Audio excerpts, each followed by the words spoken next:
Toda segunda-feira, você sabe desse horário, você tem um encontro marcado conosco e com o Dr. Henry Dias aqui no canal 10. Ele sempre abordando temas interessantes. Presidente, esse tema aqui é interessantíssimo, viu? Porque muita gente realmente não sabe dos seus direitos e fica sabendo através da sua palavra. Um abraço, boa tarde, muito obrigado mais uma vez. Boa tarde, Ivone, boa tarde, internautas e telespectadores do canal 10. A gente tem procurado ao longo desses programas trazer aqueles assuntos que dizem respeito ao dia a dia da população e às vezes por próprio desconhecimento acaba sendo relegado a um segundo plano e às vezes até por questões em razão desse desconhecimento acaba buscando o caminho mais difícil. E hoje o tema que nós vamos abordar aqui, é justamente ser buscando facilitar e apresentar o caminho das pedras para a população, para as pessoas que têm necessidade de comprar ou de receber medicamentos que são de uso contínuo, medicamentos de alto custo. Porque existe, talvez algumas pessoas ainda não saibam, existe muita gente que ainda não sabe, as farmácias populares que têm sido implantadas pelo governo federal desde 2004 em todo o país.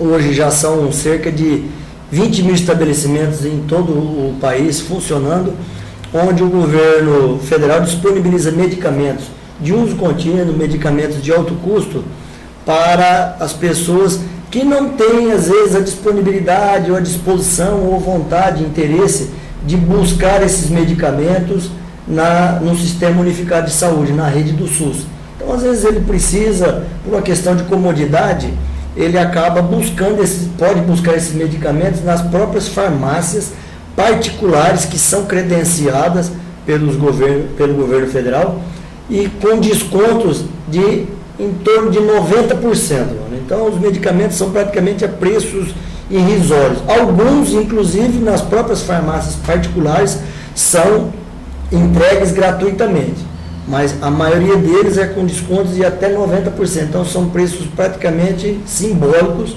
e que podem ser utilizados pela população. Deixar bem claro para você, telespectador e internauta. O doutor Henry está colocando que são farmácias normais, essas que existem no comércio de todas as cidades, não é, presidente? Exatamente. Além das farmácias, da farmácia popular, da farmácia municipal, das farmácias municipais, também os estabelecimentos, existem cerca de 20 mil estabelecimentos, cerca de 20 mil farmácias particulares que são conveniadas, fazem parte do programa e fornecem esses medicamentos, alguns gratuitamente e outros com desconto de até 90% desses medicamentos. Para que você saiba identificar essas farmácias, todas elas têm a identificação farmácia popular nas portas, dentro do estabelecimento, ou então, em último caso, basta parar na farmácia e perguntar se ela é credenciada pelo governo federal dentro do programa Farmácia Popular. E se ela não for credenciada, você vai em uma outra. Por exemplo, farmácias em Fernandópolis é que não falta. Nós temos quase 30 farmácias na cidade. Pelo menos a metade delas deve ser credenciada, não é? A grande maioria delas são credenciadas e todas elas contêm essa informação. Na própria fachada da farmácia existe a informação de que é credenciada ao programa Farmácia Popular. Agora, o remédio para ser adquirido, para que o paciente ou o parente do paciente pegue o remédio na farmácia, há necessidade de ter uma receita médica, não é? Exatamente, Ivan. São duas, uma exigência que existe tanto para a farmácia municipal quanto para as farmácias que fazem parte do programa Farmácia Popular. A obrigatoriedade da apresentação do receituário. E sempre que houver necessidade, mesmo que seja medicamento de uso contínuo, sempre deve haver, porque o receituário atinge um período de tempo e depois ele deve ser renovado, porque às vezes existe a necessidade do acompanhamento, a maioria dos casos é assim, existe a necessidade do acompanhamento médico, e o médico faz essa prescrição, pode alterar às vezes a dosagem, pode mudar o espaçamento da medicação, às vezes continua usando o medicamento, mas diminui a dosagem ou aumenta a dosagem. Então existe sempre a exigência da apresentação do receituário médico para a entrega do medicamento. Doutor Henry, as pessoas às vezes não se dão ao cuidado até de procurar saber que tipo de medicamento ele pode encontrar nessa situação, para quais doenças. O senhor tem conhecimento disso? Olha, é um elenco muito grande de medicamentos, mas aqueles casos mais comuns, que são os casos de hipertensão, os casos de diabetes, casos de doenças crônicas, de bronquites, rinites, aqueles medicamentos analgésicos, do tipo de pirona, paracetamol, os medicamentos de controle de hipertensão, não é, do tipo captopril, que são os mais comuns, né? Remédios de uso praticamente diário da população, ranitidina, fazem parte, mas existe uma gama enorme, são milhares de medicamentos que são abrangidos por pelo programa e que podem ser consultados também pela página do próprio Ministério da Saúde na internet, no www.saude.org.br. E nessa página, é importante dizer também que você localiza ali todos os estabelecimentos que são conveniados, que são credenciados pelo governo federal em todas as cidades do país.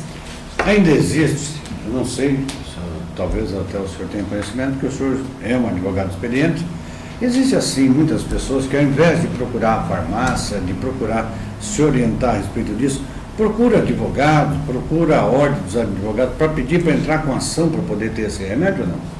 Exatamente, Ivone, isso ainda é muito comum, porque acontece de algumas vezes de não ter o medicamento em disponibilidade naquele momento dentro da farmácia municipal e a pessoa imediatamente procurar um advogado para ajuizar uma ação para obrigar o Estado ou o município a comprar esse medicamento, o que é, na maioria das vezes, desnecessário. O que há existindo a necessidade, a comprovação através do receituário médico, o agendamento, né, e a programação para a aquisição. Às vezes o medicamento não está disponível naquele momento, mas é um medicamento de aquisição contínua e que às vezes não tem hoje, mas tem amanhã, tem depois de amanhã, e o remédio vai sendo adquirido. Então, existe, na maioria desses casos, a desnecessidade do ajuizamento das ações judiciais. E isso acaba, querendo ou não, atravancando também o andamento. Não que o cidadão não deva buscar a justiça, é importante que haja essa busca, esse acesso ao judiciário, mas é tão importante também que o judiciário esteja disponível para outros casos de maior gravidade, não que não seja grave a necessidade ou a falta do medicamento, mas às vezes é uma falta que pode ser sanada rapidamente e administrativamente, e às vezes, a maioria das vezes, demanda muito menos tempo do que a própria ação judicial, porque até que você ajuiza a ação é distribuída, o juiz, o julgador, defere o pedido liminar e faz a expedição do mandato para que a autoridade municipal cumpra essa decisão liminar, praticamente já deu tempo do medicamento administrativamente ter sido adquirido e já estaria à disposição.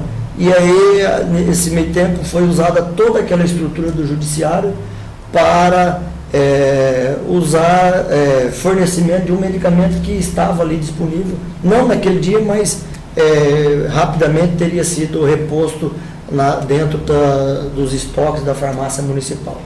Uma pergunta que eu acho interessante fazer para o senhor é o seguinte: existe ainda muita burocracia até na parte administrativa por parte do governo do estado, do governo federal, quando esses remédios são muito caros para poder fazer o trabalho, o estado se certificar a respeito da necessidade desses remédios que são muito caros, que existem aí, que são aceitados. Muitos deles podem ser encontrados também aqui nas farmácias populares? Alguns deles sim, outros não, principalmente esses medicamentos mais complexos e esses que são os chamados medicamentos de alto custo. Sim. Esses, infelizmente, ainda em alguns casos existem, em bastante casos, existe a necessidade de que seja ajuizada a ação judicial para que o Estado ou o município seja obrigado a fazer o fornecimento.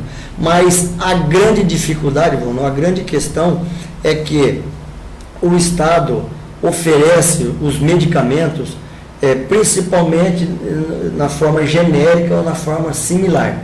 E às vezes existem alguns casos em que o medicamento, às vezes o tratamento exige que seja utilizado o medicamento de marca, o medicamento original, que é o que deu origem aos genéricos e aos similares. E nesses casos vai sempre existir a obrigatoriedade de ser ajuizado, porque o médico justifica a necessidade da utilização do medicamento de marca e que não pode ser substituído pelo genérico. Tanto assim é que nos casos em que existe o medicamento de marca e não há nenhum tipo de prejuízo no tratamento do paciente em que ele seja substituído pelo medicamento genérico, o Estado, o município acaba imediatamente disponibilizando esse medicamento. Presidente, mais uma vez quero te agradecer a presença, espero contar contigo na próxima segunda-feira, porque é sempre muito importante. Então você viu aí, né? Você deve sempre acompanhar a nossa programação, lógico, mas de segunda-feira, nesse horário, você tem a orientação que você pode estar com o teu problema na tua casa para resolver. E o doutor Nenê está aqui nos ajudando e sempre vai trazer uma palavra de esclarecimento para você. Presidente, até segunda-feira, mais alguma coisa ou já estamos indo embora? Não, vamos embora até segunda-feira, se Deus quiser. Vamos. Segunda-feira vai estar presente. Boa semana do senhor. Eu que agradeço para todos nós. Muito obrigado a você, internauta, muito obrigado a você, telespectador. Esse programa é reprisado às 6 e à meia-noite. Meu nome, doutor Henry, Leozinho, Éder, todo o pessoal da Retaguarda, um grande abraço para você. Que você tenha uma grande semana, principalmente a partir do dia de hoje, uma grande tarde, uma grande noite. Fiquem com Deus e até amanhã, se Deus quiser, a partir do meio-dia aqui no seu canal 10.